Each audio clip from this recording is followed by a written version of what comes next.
Good morning, everybody. Melissa from Going My Own Pace here. I was very, very sick last week with a stomach bug.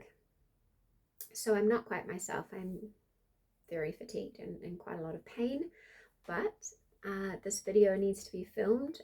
By the time this video is live, my book will be live. I'm holding this printed cover, which is not at all the final color of it. But being in New Zealand, printing costs are not only very expensive, but take a very long time to come here. So I don't have my physical copy yet. But when you get this video, the ebook and paperback will be live on Amazon, and there is also a special hardcover edition on Lulu that you can get. So those are there now. But I thought I would talk about a little bit about it and just share the absolute excitement that it is to publish my first fiction book. Like, it is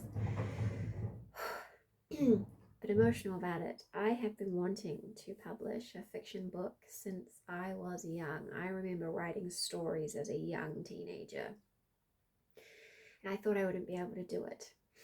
I got sick young. So the pain came on very young, the insomnia came on young, and then when I was 21 I got sick, really sick, and then after that ended up with ME/CFS. And then you can see my whole story over the last 20 years here on this channel and in my books. Melissa versus Fibromyalgia and Fibromyalgia Won't Win both highlight my whole journey and everything I've done to get to where I am, from moderate to mostly mild symptoms, which is, I mean, that itself was a dream, right? And publishing those books was a dream, but I was so busy trying to be as well as possible and run my blog and be a mum to 4 wonderful boys, and keep my part-time job career going. I have a passion for the nonprofit sector, and I work in a part-time job in the nonprofit sector, and so keeping all that going was a lot. But since I had my hysterectomy and endometriosis excision surgery 18 months ago, and then started seeing a chiropractor and doing strength-based training and learning that I have hypermobility, I've been doing really well. So I went into this year and decided I was going to let myself write. I was going to unleash the reins on fiction,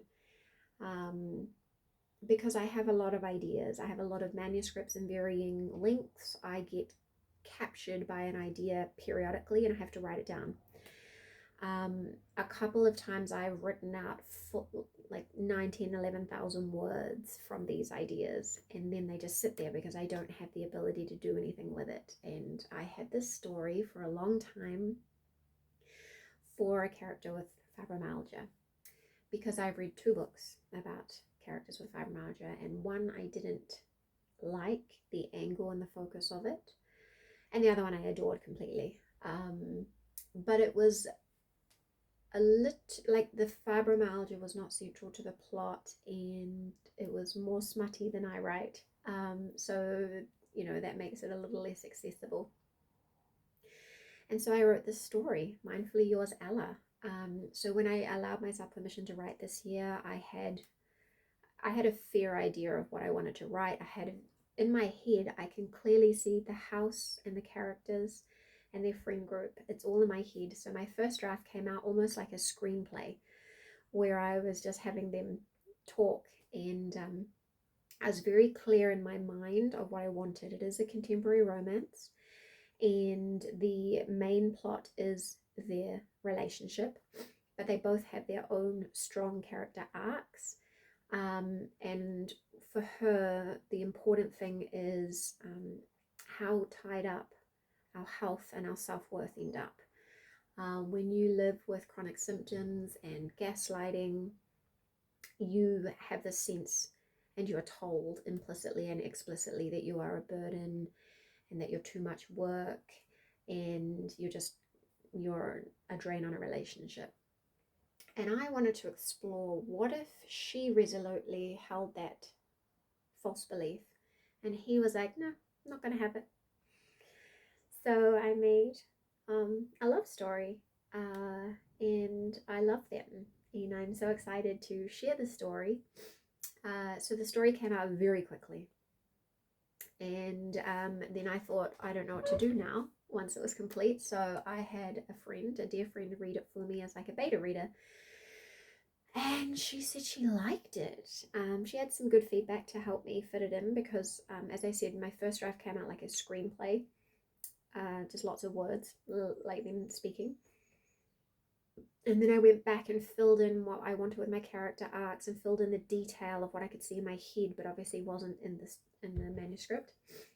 And so I gave it to her then, and she gave me some feedback, and I had already made some significant work on it while she was reading it. And then I put it out to a couple of advanced readers, and they gave me some feedback as well. Now look, I could be refining this book for the next 2 years. I definitely could. But the whole premise of everything I've ever done on this blog and this YouTube channel is done is better than perfect. And if they can do it, why can't I? And so you've got to get it done. And I've read a couple of really encouraging books this year on the craft of fiction. And you can keep working on it and working on it. But your first book should be your worst book. As in, you get started and you get better and better and better. So I've put everything I have into this book, but I've also purposely taken my imposter syndrome and shaken it about a little bit and said, no, you're not going to stop me, which is why now we have this book. I'm sorry, this feels a little bit circular. It is very personal.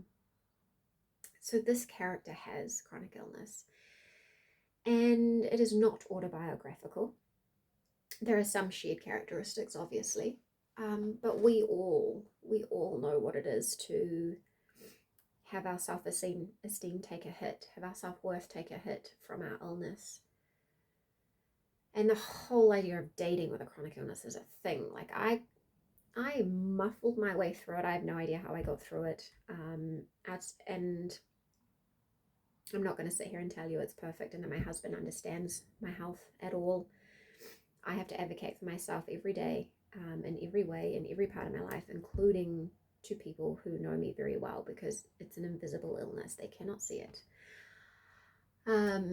So I couldn't write you a article or a book on how to navigate relationships with chronic illness. I just don't know.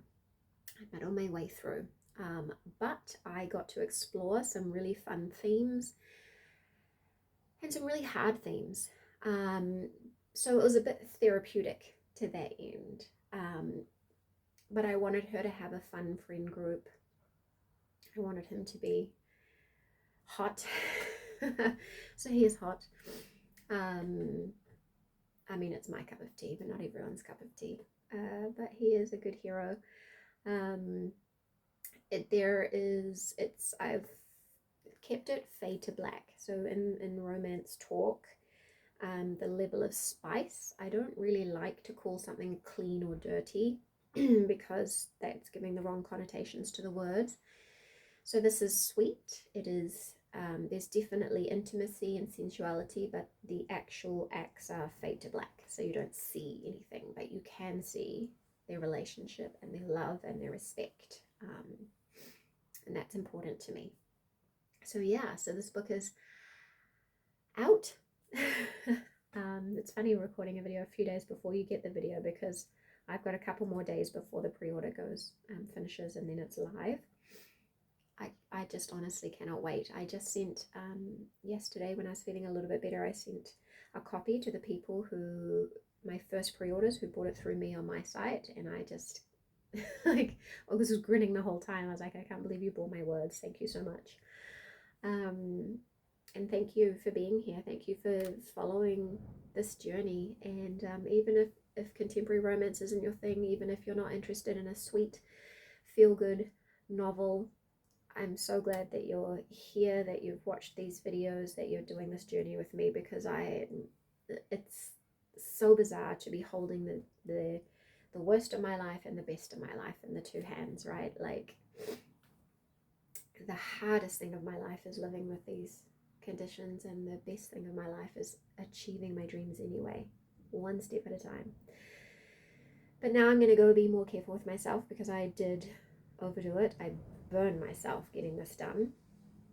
I made an imaginary deadline and boy did I stick to it. So yeah, I've got to go relax for a little while and build myself back up after the stomach bug. If you have any questions about the book, let me know in the comments below.